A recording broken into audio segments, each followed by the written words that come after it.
There's something about the mark of the hand that is irreplaceable. Every single letter that you ever look at, somebody has thought about the shape, the form, the rhythm, the way it reads, the way it looks, the feel it gives. And hand-carved lettering is a small part of that process, but I think it's a very valid and important part as well. People get less and less involved in their everyday lives with hands-on work.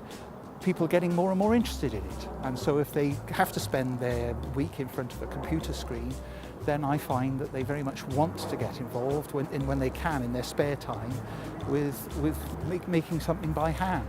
From my own experiences talking about what I do to people, I seem really, there's a really genuine interest and engagement. That to me makes me think it has a real relevance, maybe more so than ever because everything is so digitised and mass-produced. Maybe people are getting a little more interested in like handmade things and processes and craft.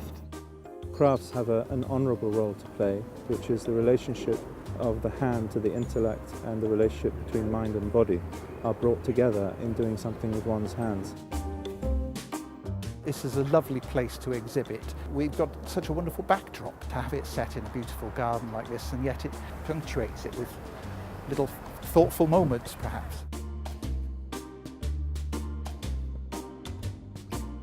Exhibitions like this actually are really important to create opportunities to do some more adventurous work. It's wonderful because you get to meet the letter carvers who are a lot further ahead than I am. I'm 2 years into the journey. Just meeting up with them is worth it. To have our work on show for this long in such a good location is a huge benefit for, I hope, the craft in general.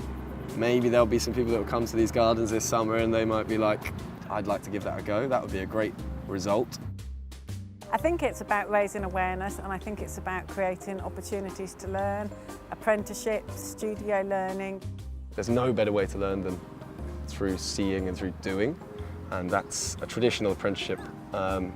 Gives you that opportunity to be in a workshop, so you're seeing work take from the initial design phase all the way through to installation. You can't underestimate the sort of wonderful opportunity to learn in a workshop. You don't just learn about lettering and carving, you learn about running a business, about client interaction, a whole range of really complex different skills that you need to have if you're going to survive. Through the apprenticeship it was good because it was right from the basics, so we looked at all the Roman lettering and calligraphic lettering. After you've established those, you can add your own twist on things sometimes. So quite a lot of my headstones and memorials now have carving as quite a big element, and so that kind of takes things slightly more into the art realm. One of the great things about the Lettering Arts Trust is they are trying to create opportunities for people to go on workshops and for people to experience making and tools and paper, and it's a very non-digital form. It is a difficult thing to come across if you've not encountered it in your everyday life, but weirdly, letters are such a huge part of our everyday life. It's such a weird thing. It's up to us to keep this alive, or do demonstrations that people are in, I'd quite fancy having a go at that. Well, just do it, just have a go, there's nothing to lose, and it might take your life in a very different direction.